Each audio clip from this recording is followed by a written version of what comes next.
আল্লাহ পাক রব্বুল আলামিন বলতেছেন ওয়াকাদা রাব্বুকা আল্লা তা'বুদু ইল্লা ইয়্যাহু ওয়া বিল ওয়ালিদাইনি ইহসানা। এই প্রথম অংশের ভিতরে আল্লাহ পাক রব্বুল আলামিনের হুকুম হইতেছে দুইটা। কয়টা? দুইটা। বুঝে বুঝে যদি এরকম ভাবে শুনেন তাহলে উপকার আসবে।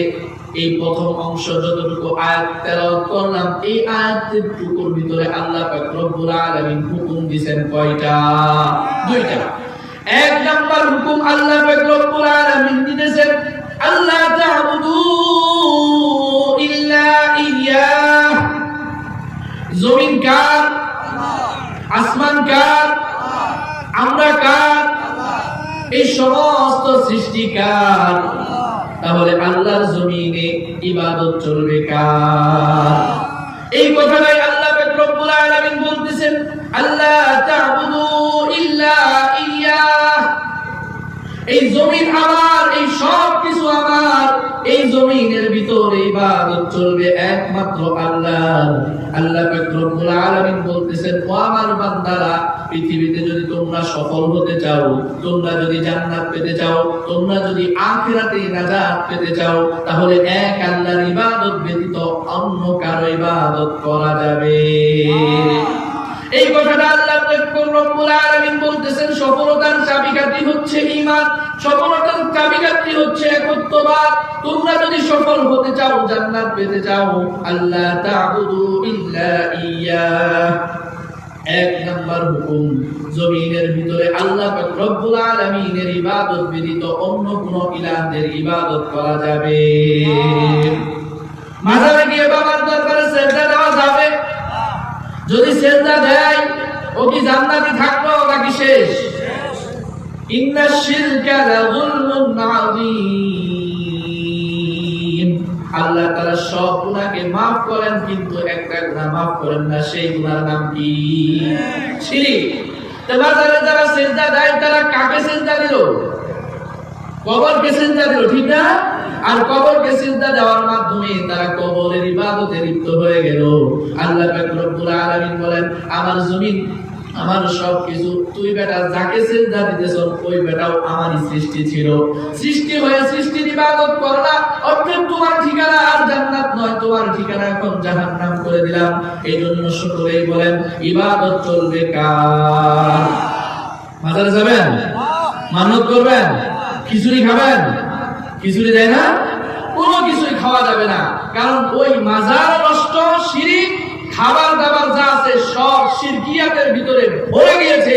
ওই খাবার খাইলে ঈমানের নূর কি হয়ে যাবে? নষ্ট হয়ে যাবে।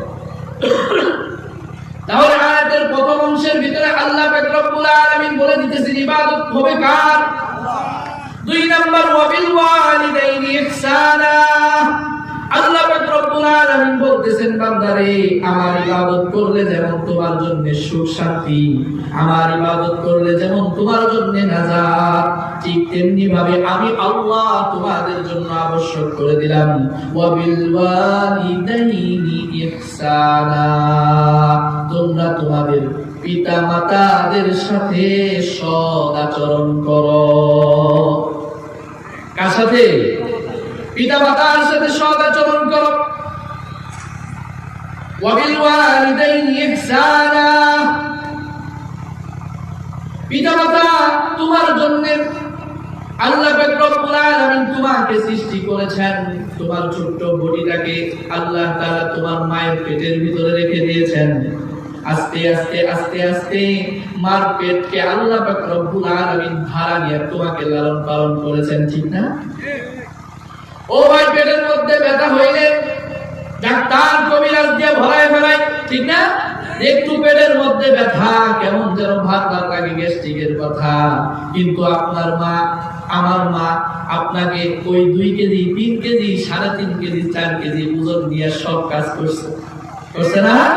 এই জন্য আল্লাহ তাআলা বলতেছেন ওয়া বিল ওয়ালিদাইনি ইহসানা। তোমার সৎ আচরণ পাওয়ার সবচাইতে যোগ্য যারা, তারা হচ্ছে তোমার মা, তোমার বাবা। এই কথাটাই আল্লাহ পাক রব্বুল আলামিন সূরাতুল লুকমান 21 নম্বর পারার আল্লাহ পাক রব্বুল আলামিন 11 নম্বর পৃষ্ঠার মাঝামাঝি আল্লাহ তাআলা বলতেছেন ওয়া ওয়াসাইনাল ইনসানা বিওয়ালিদাইহি ইহসানা ওয়া ওয়াসাইনাল ইনসানা বিওয়ালিদাইহি ইহসানা। ও বান্দা, তোমার যদি ভালো আচরণ করতে হয় তুমি তোমার মায়ের সাথে আচরণ করো, তুমি তোমার বাবার সাথে করো, কারণ তোমার মা তোমাকে 10 মাস 10 দিন পেটের ভিতরে ধারণ করেছে। আল্লাহু আকবার। তুমি যখন ভূমিষ্ঠ হয়েছো তোমার মা এত কষ্ট সহ্য করেছে। বর্তমান ডাক্তাররা বলে যদি মানুষের হাড়টিকে সমস্ত হাড়টিকে একসাথে করে মোচড় দিয়ে যদি ভেঙে ফেলা হয় যেমন কষ্ট হয়, একজন মা যখন প্রসব বেদনা তার শুরু হয়ে যায়, বাচ্চা যখন প্রসব করে সমস্ত হাড়টি ভেঙে গেলে যেমন ব্যথা হয়, ঠিক একজন মা যখন আপনাকে আমাকে প্রসব করেছে তার তেমন ব্যথা সহ্য করতে হয়েছে। এক সাহাবী এসে আল্লাহর রাসূলকে বললেন, ইয়া রাসূলুল্লাহ, ইয়া হাবিবাল্লাহ, আমি কার সাথে সবচেয়ে উত্তম আচরণ করব আমাকে বলে দেন। আল্লাহর রাসূল বললেন, উম্মুকা, তুমি তোমার মায়ের সাথে সৎ আচরণ করো। আবার সাহাবী জিজ্ঞাসা করলেন, ইয়া রাসূলুল্লাহ, এরপর আমি কার সাথে সুন্দর আচরণ করব? আল্লাহর রাসূল বললেন, উম্মুকা, তোমার মায়ের সাথে। এভাবে 3 বার জিজ্ঞাসা করলাম, 3 বারই আল্লাহর রাসূল বললেন তুমি তোমার মায়ের সাথে সৎ আচরণ করো। চতুর্থবার যখন জিজ্ঞাসা করলাম, ইয়া রাসূলুল্লাহ, এরপর কার সাথে? আল্লাহর রাসূল বললেন তুমি তোমার বাবার সাথে সৎ আচরণ করো। আল্লাহর রাসূলের 3 বার মায়ের সাথে সৎ আচরণ করার একটা হিকমত আছে, একটা কারণ আছে। আল্লাহর রাসূল কেন 3 বারই বললেন তুমি তোমার মায়ের সাথে সৎ আচরণ করো? কারণ মা 3টা কষ্ট, এমন কষ্ট সহ্য করেছে যে বাবা কিয়ামত পর্যন্ত, মৃত্যু পর্যন্ত এই কষ্ট সহ্য করতে পারবে না। 1 নাম্বার, মা কষ্ট সহ্য করেছে 10 মাস 10 দিন সন্তানটাকে পেটের ভিতরে লালন পালন করেছে। ও ভাই, তোমার পেটের ভিতরে যদি একটা ইট ঝুলায় দেওয়া হয় তুমি কয়দিন এই ইটকে বহন করতে পারবা? সর্বোচ্চ 1 দিন, 2 দিন, 3 দিন, 4 দিন, 1 সপ্তাহ পরে তোমাকে আর খুঁজে পাওয়া যাবে না, ঠিক না? তোমাকে আর খুঁজে পাওয়া যাবে না, কষ্টে তুমি অস্থির হয়ে যাবা। তুমি এরকম তোমার জীবনটা এরকম নিঃশেষ হয়ে যাবে, ধ্বংস হয়ে যাবে। তুমি ভাববা যে না না, এই কষ্ট তো সহ্য করার মতো নয়। কিন্তু তোমার মা, আল্লাহু আকবার, তোমার মা তোমাকে পেটের ভিতরে ধারণ করেছে এই 3 কেজি 3.5 কেজি ওজন নিয়ে। ওই মহিলা, ওই মা 3 কেজি 3.5 কেজি ওজন নিয়ে এমন মহিলা আছে ধান ভাঙছে, আছে না? খেতে খামারে কাজ করছে, আছে না নাই? আহা, মশলা বাইটা স্বামীর জন্য, সন্তানের জন্য রান্না বান্না করেছে, প্রত্যেকটা ঘরের কাজও করেছে, বাহিরের কাজও করেছে, কিন্তু কোনোদিন বলে নাই আল্লাহ এটা আমার জন্য কষ্ট হইতেছে, তুমি আমার পেট থেকে বের করে দাও, এটা বলে নাই, কোনোদিন বলে নাই। শুধু যত্ন করে রাখছে।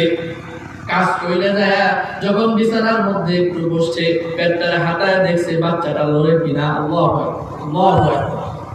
এই এরকম দরদার কারো নাই, যারা যেটা মায়ের ভিতরে আছে, আর কারো নাই। এজন্য আল্লাহ বলতেছেন মা যতদিন বেঁচে আছে মার পাটা ধুইরা একটু তেল মালিশ করে দাও, মাথাটা ধুইরা একটু তেল মালিশ করে দাও। ও সন্তান, মায়ের পায়ের নিচে তোমার জন্য জান্নাত দিয়ে দিলাম। যখনই সময় পাও মার সাথে একটু খুশগল্পে মেতে যাও। মা তোমার কাছে টাকা পয়সা চায় না, ধন সম্পদ চায় না, মাকে শুধু মা বলে ডাক দিবা, এটাই মায়ের জন্য যথেষ্ট, ঠিক কিনা? আল্লাহর রাসূল বললেন, 3 বার বললেন তুমি তোমার মায়ের সাথে সৎ আচরণ করো, ভালো আচরণ করো। কারণ তোমার মা তোমাকে পেটে ধারণ করেছে 1 দিন নয়, 2 দিন নয়, 1 সপ্তাহ নয়, 2 সপ্তাহ নয়, একে 10 মাস 10 দিন তোমাকে পেটের ভিতরে ধারণ করেছে। পেট থেকে যখন বের হয়েছে এটা আবার দ্বিতীয় কষ্ট। আহা,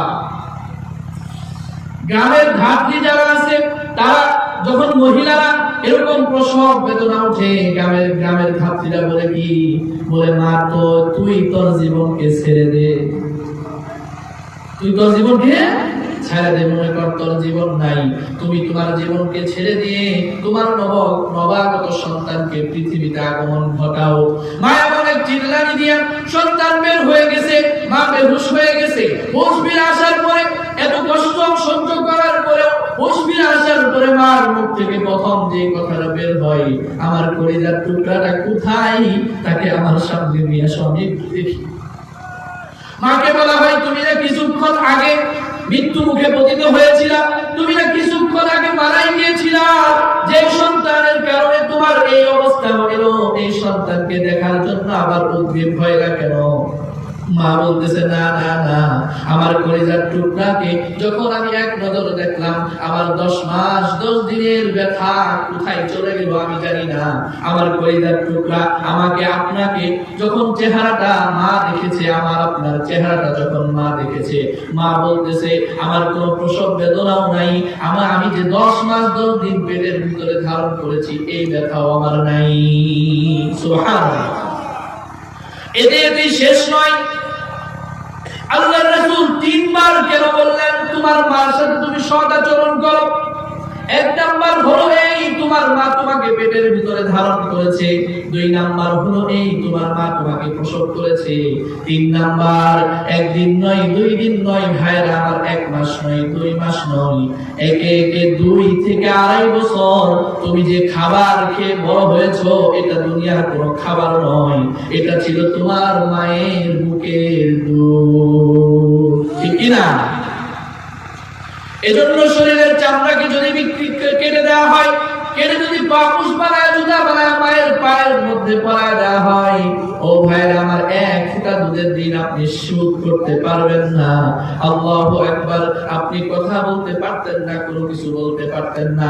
আপনি মার পেট থেকে ভূমিষ্ঠ হয়ে দুনিয়াতে এসেছেন, আপনি জবানের ভিতরে কোনো কিছু বলতে পারেন না, শুধুমাত্র একটা আওয়াজ দেন, কুয়া কুয়া করে একটা আওয়াজ দেন, আওয়া আওয়া করে একটা আওয়াজ দেন।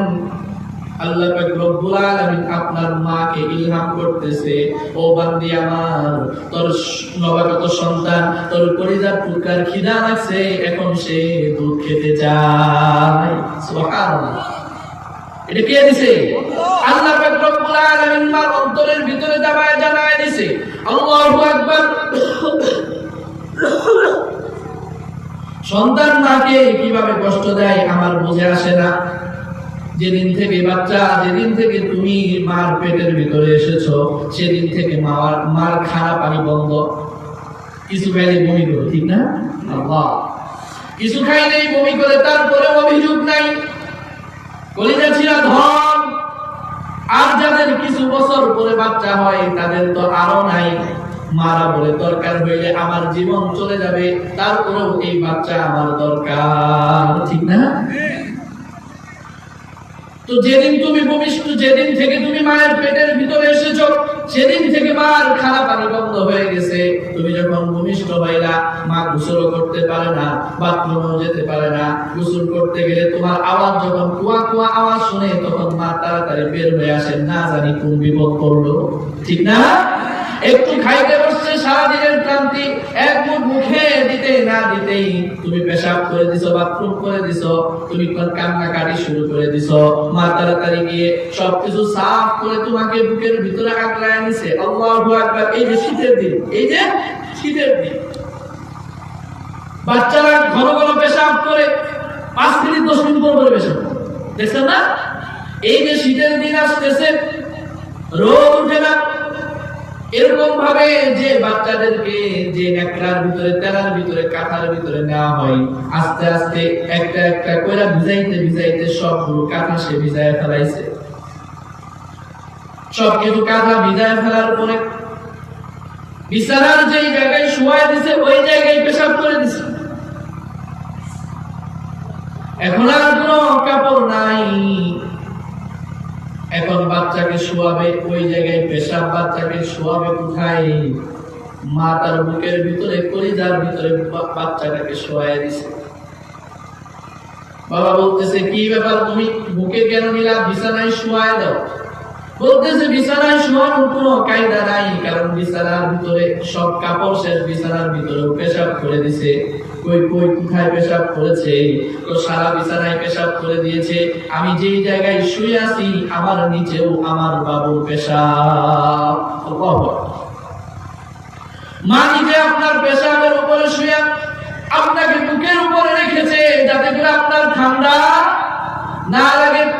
যদি একটু ঠান্ডা লেগে যায়, কবিরাজের কবিরাজ, ডাক্তারের ডাক্তার, একের পর এক ভালো না হইলে 2 দিন পরে পরে মা দৌড়ায় ডাক্তারের কাছে চলে যাই, ফোনে চলে যাই, আমার বাচ্চারা এখনো কেন সুস্থ হচ্ছে না, তাড়াতাড়ি ওষুধ লেখেন, ঠিক না?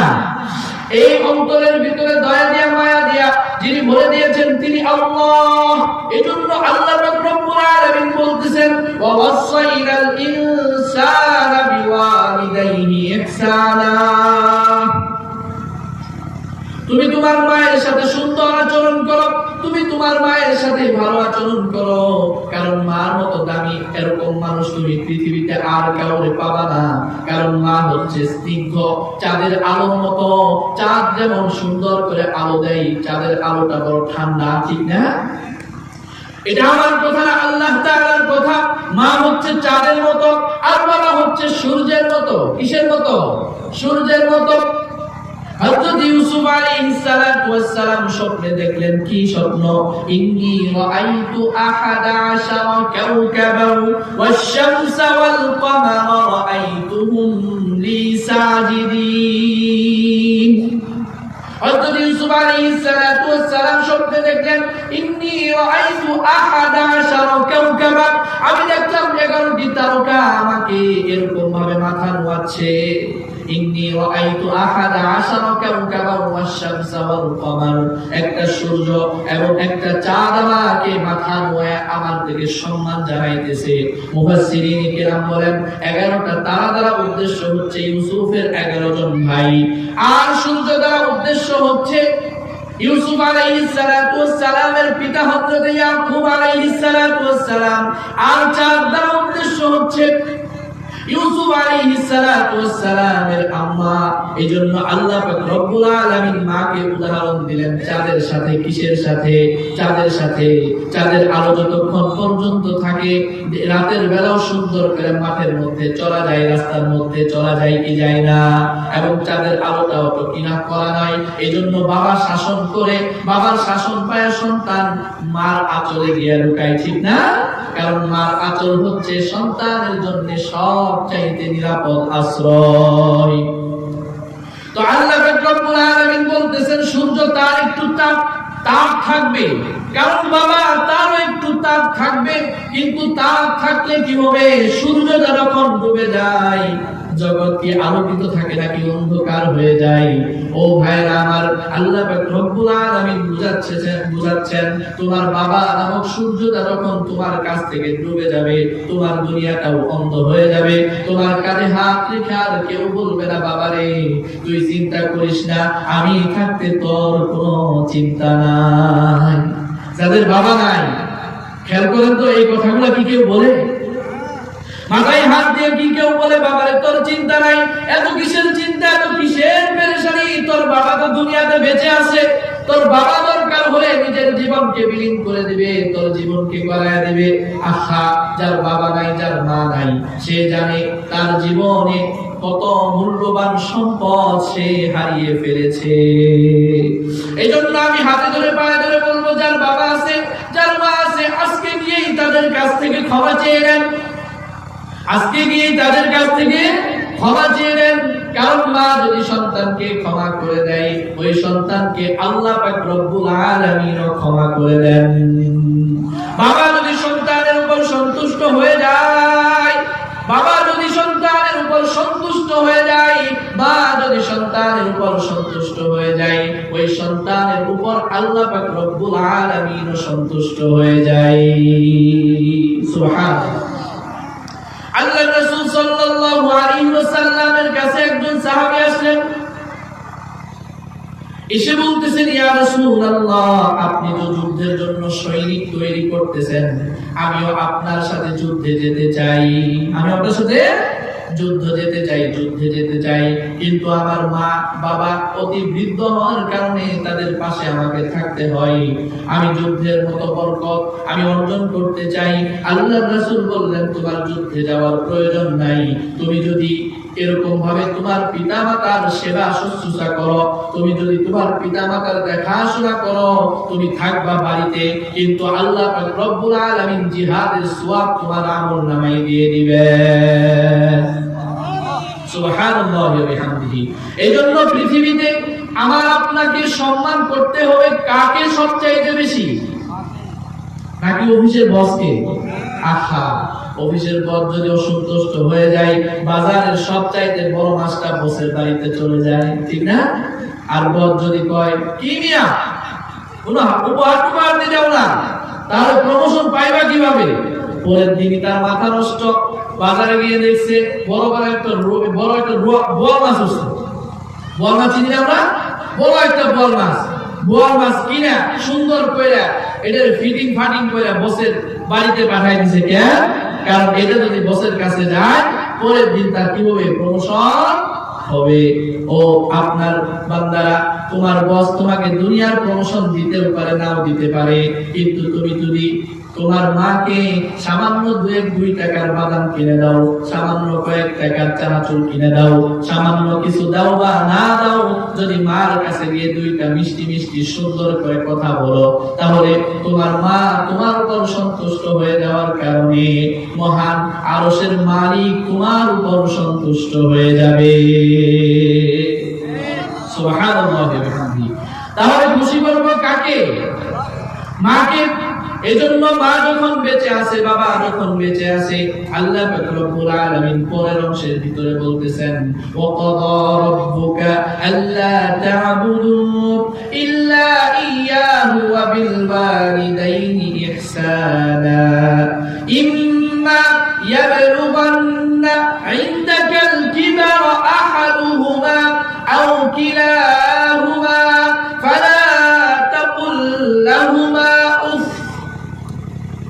যখন পিতামাতা বৃদ্ধ হয়ে যায়, আল্লাহ পাক রব্বুল আলামিন কত মহান আল্লাহ তাআলা স্মরণ করা দেয় যে বান্দা পিতামাতার শরীরে শক্তি থাকা অবস্থায় তুই যে তার খেদমত করবি আমি ভালো করেই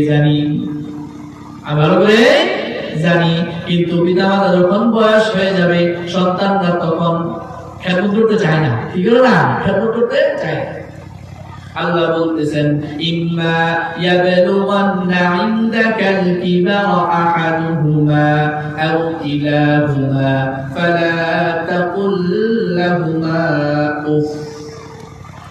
যখন তোমার মা তোমার বাবা বৃদ্ধ বয়সে তোমার কাছে আইসা আশ্রয় নিল, অর্থাৎ বৃদ্ধ বয়সে তোমার তত্ত্বাবধানে চলে আসলো, ফালা তাকুল লাহুমা উফ, তুমি তাদের সাথে উফ শব্দ ব্যবহার করিও না। উফ ভালো লাগে না, উফ সারাদিন খালি খাই, উফ মাত্র অফিস করে আইছি, তোমার পান লাগবো, সুপারি লাগবো, উফ তোমার যন্ত্রণা কি লাগে না, ভালো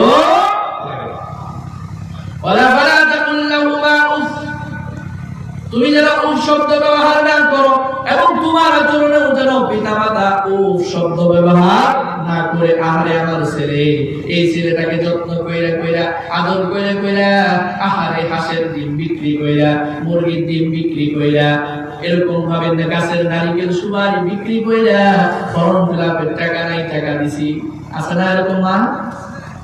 এত সুন্দর কইরা গঠন কইরা তাকে মানুষ বানাইছি। এই সন্তান আজকে আমাকে বলে, বুড়ি তুই ঘর থেকে বের হ। নাউজুবিল্লাহ। তুমি যদি তোমার মাকে ঘর থেকে বের করে দাও, শুনে রাখো যুবক, আল্লাহ তাআলা তার জান্নাত থেকে তোমাকে কি করে দিবে? বের করে দেবে। আল্লাহর জান্নাত তুমি পাবা না। এজন্য আল্লাহ বলতেছেন, فلا تقل لهما اف ولا تنهرهما وقل لهما قولا كريما। তাদের সাথে উচ্চ আওয়াজে কথা বলা যাবে না, রেগে কথা বলা যাবে না, তাদের সাথে কওলান কারীমা সুন্দর আচরণ করতে হবে, নরম ভাষায় কথা বলতে হবে। হাদিসের ভিতরে একটা ঘটনা আসছে, এক যুবক ছিল, সারাদিন মদ পান করত, সারা রাত মদ পান করত। কি করতো? মদ পান করতো। মা বৃদ্ধ হয়ে গেছে, যখন সন্তান বাসার ভিতরে ঢুকতে চাইতো, মা বলতো, এই তুই আমার বাসায় ঢুকবি না, তুই বেরো। এরকম বলে না সময় মা বলতো যে না, তোর মতো সন্তান আমার দরকার নাই, তুই বের হয়ে যা। ওই যুবক খালি বলতো, এই বুড়ি সারাদিন এত গাধার মতো চিল্লাও কেন? সারাদিন এত গাধার মতো চিল্লাও কেন? এই কথা বলতো, ভালো করে শুনবেন। কিছুদিন পরে যুবকের ইন্তেকাল হয়ে গেছে, মৃত্যু হয়ে গেছে। সাহাবী বলেন, আমি আসরের নামাজের পরে তাসবিহ তাহলিল করতেছি, মসজিদটা ছিল গুরুস্থানের পাশের একটা মসজিদ। হঠাৎ করে একটা গাধার মতো চিল্লানি, বিশ্রী একটা চিল্লানি শুনতে পেলাম। মসজিদ থেকে বের হলাম, বের হয়ে দেখলাম কবর থেকে একটা লাশ উঠতেছে। লাশের মাথাটুকু গাধার মতো, বাকিটুকু শরীর। মাথাটুকু কি গাধার মতো, বাকিটুকু শরীর। সে কবর থেকে উঠা ৩-৪ বার এরকম গাধার মতো চিল্লানি দিয়ে আবার কবরের ভিতরে ঢুকে যাইতেছে। আমি আশ্চর্য হয়ে গেলাম, এই কেমন শাস্তি, কেন এই শাস্তি? আমি তাড়াতাড়ি চলে গেলাম তার বাড়িতে। বাড়িতে গিয়ে খবর নিয়ে দেখি, ওই যে মদ পান করে গুনাহ করে যখন বাড়িতে ফিরতো, মা যখন বলতো তুই ঘরের ভিতরে ঢুকিস না, ওই যে মাকে গালি দিয়েছিল, মা তুমি কেন গাধার মতো চিল্লাও?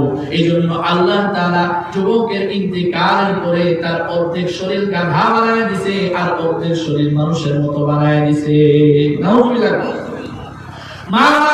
মার কলিজার ভিতরে দরদ। আল্লাহু আকবার। আরবি কবিতার ভিতরে একটা ঘটনা আসছে, একজন যুবককে কয়েকজন মানুষ বলেছে, ও যুবক, তুমি যদি তোমার মার কলিজাটা আমাকে দিতে পারো, তাহলে তোমাকে এরকম ভাবে স্বর্ণ রূপা দিব, টাকা পয়সা দিব। নির্বোধ যুবক চলে গেছে খঞ্জর হাতে নিয়ে, ছুরি, ছোট্ট একটা ছুরি হাতে নিয়ে। যাওয়ার পরে মার বিছানার কাছে যখন গেছে, কিভাবে মাকে বলবে, বলতে তো পারে না, সুযোগ খুঁজতেছে কখন মার বুকের ভিতরে ছুরি চালায় দিবে। সুযোগ পেতে পেতে একটা সময় মার নিদ্রা চলে আসছে। যুবক এরকম ভাবে ছুরি নিয়ে মার বুকের ভিতরে আঘাত করে দিছে। মার বুকের ভিতরে যখন আঘাত করেছে, আঘাত করে কলিজাটা যখন বের হয়ে তাড়াহুড়া করে বের হতে যায়, কলিজাটা টপ করে মাটির মধ্যে পড়ে গেছে। পড়ে যাওয়ার কারণে ওই যুবক মাটির মধ্যে পড়ে গেছে। মার কলিজা থেকে আওয়াজ আসতেছে, বাপজান, বেটা আমার, তুমি কি ব্যথা পাইছো? আল্লাহু আকবার। মার কলিজা থেকে কি আওয়াজ আসে? বেটা তুমি কি ব্যথা পাইছো? মার কলিজা মুখ ফার করে কলিজা বের করছে, মা ব্যথা নাই, কিন্তু সন্তান যে কলিজা নেওয়ার সময় হুচট খায় পড়ে গেছে। মা বলে, বেটা তুই কি ব্যথা পাইছো? তুমি কি ব্যথা পাইছো? এই কথা আওয়াজ যখন সন্তানের কানের ভিতরে আসছে, তার মাথা নষ্ট হয়ে গেছে, এটা আমি কি করলাম? সে বলতেছে, এই জীবন আমি রেখে কি করব? আমি আমার জীবনকে এরকম ভাবে শেষ করে দেব, আমি আত্মহত্যা করব। আমার জীবন তো রেখে লাভ নাই, কারণ আমি আমার মাকে হত্যা করেছি। এই সন্তানটা, এই যুবকটা যখন দ্বিতীয়বার ছুরি দিয়ে নিজের কলিজার ভিতরে, বুকের ভিতরে আঘাত করবে, আবার ওই কলিজা থেকে আওয়াজ আসে যে আমার কলিজার ধন, আমার কলিজার ভিতরে দ্বিতীয়বার তুই আর আঘাত করিস না। সুবহানাল্লাহ। এটাই হচ্ছে মা। এজন্য মুহাক্কিক উলামায়ে কেরাম, ফকিহ উলামায়ে কেরাম বলেন যে একজন সন্তানের লাশের পিছনে পিছনে সবাই যায়, ভাই যায়, চাচা যায়, নানা যায়, দাদা যায়, সবাই যায়, বাবাও যায়, কিন্তু উলামায়ে কেরাম বলেন মা যেতে পারে না। কারণ কি? কারণ কি? কারণ জানে বাবার অন্তরের ভিতরে আল্লাহ তাআলা এতটুকু ধৈর্য দিয়েছেন, শক্তি দিয়েছেন, বাবা সন্তানটাকে কবর দিয়ে উপরে উঠতে পারবে, কিন্তু মার কলিজার ভিতরে এত ভালোবাসা দিয়ে দিয়েছেন। মা যদি কবর পর্যন্ত যায়, সন্তানের লাশের সাথে মাও শুয়ে যাবে, বলবে আমি আর দুনিয়ায় থেকে কি করব? আমার বাপদাদা যেখানে কবর দিয়ে দিছো, আমারও কবর দিয়ে দাও। আমি আর কবর থেকে উঠতে চাই না, আমি আমার বেটার সাথেই কবরে শুয়ে যেতে চাই। এই জন্য ওলামায়ে কেরাম বলেন, এই জন্য মাকে কবর পর্যন্ত যেতে দেওয়া হয় না। কারণ জানে যে মা যদি কবর পর্যন্ত যায়, এই মা আর ফিরে আসতে পারবে না, কারণ ওই সন্তানের সাথে মাও কবরের ভিতরে শুয়ে যাবে। ঠিক কিনা ভাইরা আমার? এজন্য সবচাইতে উত্তম আচরণ করব কার সাথে? মায়ের সাথে। যদি মার সাথে সুন্দর আচরণ করতে পারি, আল্লাহ পাক রব্বুল আলামিন দুনিয়াতে আমাদের জন্য সুসংবাদ রেখেছেন। সুবহানাল্লাহ। মার কলিজার ভিতরে আঘাত যদি দিয়ে দেই, যদি মা বেঁচে থাকে, অবশ্যই তার কাছ থেকে ক্ষমা চেয়ে নিব। দুনিয়ার সবাই যদি ক্ষমা করে দেয়, মা যদি ক্ষমা না করে, তাহলে ওই সন্তানের ধ্বংস ছাড়া আর কোনো উপায় নাই। দুনিয়াতে যদি সুন্দরভাবে বাঁচতে চাই, দুনিয়াতে যদি সার্থক হতে চাই, দুনিয়াতে যদি উন্নতি পেতে চাই, মায়ের দোয়া ব্যতীত আর কোনো দোয়া নাই। বুঝাচ্ছে? তিনজনের দোয়া আল্লাহ তাআলা সরাসরি কবুল করেন। কয়জনের? তিনজনের দোয়ার ভিতরে কোনো পর্দা থাকে না। তিনজনের দোয়ার ভিতরে কোনো পর্দা থাকে না। একজন সেই মানুষ যে মুসাফির, সফর করা অবস্থায় দোয়া করে, আল্লাহ তাআলা তার দোয়া কবুল করেন। 2 নাম্বার মাজলুম, মাজলুমের দোয়া আল্লাহ তাআলা কবুল করেন। 3 নাম্বার ওই পিতামাতা, যে পিতামাতা তার সন্তানের জন্য দোয়া করেন। এই জন্য কোনো বড় কাজ করার আগে সবার প্রথম মার কাছে ফোন দিয়ে কি করবেন? জিজ্ঞাসা করবেন। আলহামদুলিল্লাহ, আমি যেখানেই বয়ানে যাই, আমি বয়ানে ওঠার আগে সফর শেষ করে সর্বপ্রথম আম্মাকে ফোন দিই। আচ্ছা, আলহামদুলিল্লাহ, আপনাদের দোয়াতে আর সুস্থ আছে, একটু অসুস্থ, আপনারা সকলে দোয়া করবেন আল্লাহ তাআলা যেন আমার আম্মাকে নেক হায়াত দান করেন। আমিন। আমাদের যাদের আম্মা বেঁচে আছে, আব্বা বেঁচে আছে, সকলকে আল্লাহ তাআলা সুস্থতার সাথে নেক হায়াত দান করেন। সকলে বলি আমিন। সকলে আমিন বলি আমিন। তাহলে সবচেয়ে উত্তম আচরণ করব কার সাথে? মায়ের সাথে, বাবার সাথে। মাকে বাবাকে ধমক দেওয়া যাবে, ওয়ালা তাকুল্লাহুমা উফিন ওয়ালা তানহারহুমা ওয়া কুল্লাহুমা কাওলান কারীমা। শুধু সুন্দর সুন্দর কথা ছাড়া, শুধু সুন্দর সুন্দর মাকে মনোমুগ্ধকর কথা ছাড়া অন্য কোনো কথা বলা যাবে না। এইজন্য আল্লাহর রাসূল হাদিসের মধ্যে বলেছেন, যে কোনো সন্তান যখন মায়ের কাছে, মায়ের চোখের দিকে, মায়ের চেহারার দিকে সুন্দর করে তাকায় থাকে, আল্লাহ পাক রব্বুল আলামিন এই তাকানোর উসিলাতে তার জীবনের সগীরা গুনাহগুলো মাফ করে দিতে থাকেন। সুবহানাল্লাহ ওয়া বিহামদিহি। এখন মা যাদের বেঁচে আছে, তাদের তো একটা সুযোগ মার খেদমত করা, মার সাথে ভালো ব্যবহার করা। যাদের মা বাবা বেঁচে নাই, তাদের জন্য কোনো সুযোগ আছে কিনা? এক সাহাবী আসলেন, সফর করে আসছেন, আসার পরে বলতেছেন, ইয়া রাসূলুল্লাহ, ইয়া হাবিবাল্লাহ, আমি সফরে চলে গেছি, ব্যবসায়িক কাজে চলে গেছি, এদিকে আমার আম্মা মৃত্যুবরণ করেছে, শেষ দেখাটাও দেখতে পারি নাই। এমন কোন কাজ আছে নি যে কাজ করলে আমার আম্মা কবরে শুয়ে থাকবে কিন্তু সওয়াব পেতে থাকবে? আল্লাহর রাসূল বললেন, আছে। তুমি তোমার মায়ের জন্য দান সদকা করো। কি করো? দান সদকা করো। ওই সাহাবী বললেন, ইয়া রাসূলুল্লাহ, আপনাকে সাক্ষী রেখে বলতেছি, আমার একটা বাগান আছে, খেজুরের বাগান। আমার মা যদি কবরের ভিতরে শান্তি পায়, আমি দান করলে যদি সেই সওয়াব আমার মা পাই, তাহলে এই বাগান আমার জীবনে দরকার নাই। আমি আম্মার ইসারে সওয়াবের জন্য আমার বাগানটা দান করে দিলাম। সুবহানাল্লাহ। এজন্য আমাদের সকলের মা তো দুনিয়াতে বেঁচে নাই, বাবা তো দুনিয়াতে বেঁচে নাই, আছে। সকলের মা কিন্তু নাই, কিন্তু সুরত কিন্তু আছে। মার কবর পর্যন্ত কি করা? সওয়াব পৌঁছায় দেওয়া। হাদিসের মধ্যে আসছে, সোমবারের দিন, বৃহস্পতিবারের দিন কবরের মধ্যে বাজার সংঘটিত হয়। কি বল? বাজার হয়, বাজার। আমরা বাজার সদাই করি না? হাটের দিন থাকে না, হাটের দিন, বাজারের দিন। আল্লাহর রাসূল বলেন, কবরবাসীদের জন্য একটা হাটের দিন আছে। সেই দিন কবরবাসী পিতামাতারা ব্যাগ নিয়ে বাজার করতে আসে। তাদের বাজার কি? তার সন্তান তার জন্য নামাজ পড়ে দোয়া করেছে কিনা, এটা হচ্ছে বাজারের সামগ্রী। তার সন্তান তার মার জন্য ইসারে সওয়াব করেছে কিনা, এটা হচ্ছে বাজারের সামগ্রী। বলে অনেক বাবা মা আসে, কিন্তু তার জন্য কোনো সামানা নাই, তার জন্য তার সন্তান দোয়া করে নাই, তার জন্য তার সন্তান নামাজও পড়ে নাই, তার জন্য তার সন্তান দান সদকাও করে নাই। ওই মাটা ওই বাবাটা বাজারের খালি ব্যাগটা হাতে নিয়ে চলে যায় আর এইভাবে দুনিয়ার দিকে তাকায় বলে, ও বেটা রে, তোর জন্য জীবনটা শেষ করে দিলাম, কিন্তু আখিরাতে একটু নিয়ামত তো আমার জন্য পাঠাইলি না, একটু নামাজ তো আমার জন্য পাঠাইলি না, একটু তেলাওয়াত তো আমার জন্য পাঠাইলি না, কত সম্পদ তোর জন্য খরচ করলাম, একটু সম্পদ তো আমার জন্য দান করলি না। ও বাজার রে, আগামী হাটে আমি আশা নিয়ে আসবো, আমি আশা করি তুমি আমার জন্য কিছু দান সদকা করবা। আমি আপনাদেরকে বলতে চাই, কার মা নাই, কার বাবা নাই, একটু হাত উঠাই। আল্লাহু আকবার। আপনাদের বাবা মা নাই? নাই? আল্লাহ আল্লাহ তাআলা আপনাদের বাবা মার কবরগুলোকে জান্নাতের টুকরা বানায় দেন, আমিন। আহারে, সুযোগ নাই। হ্যাঁ, কিন্তু সুযোগ কিন্তু আল্লাহ তাআলা একেবারে হাতছাড়া করেন নাই। মা বাবার জন্য দান করলে আল্লাহ তাআলা কবর পর্যন্ত সেই সওয়াব পৌঁছায় দেয়।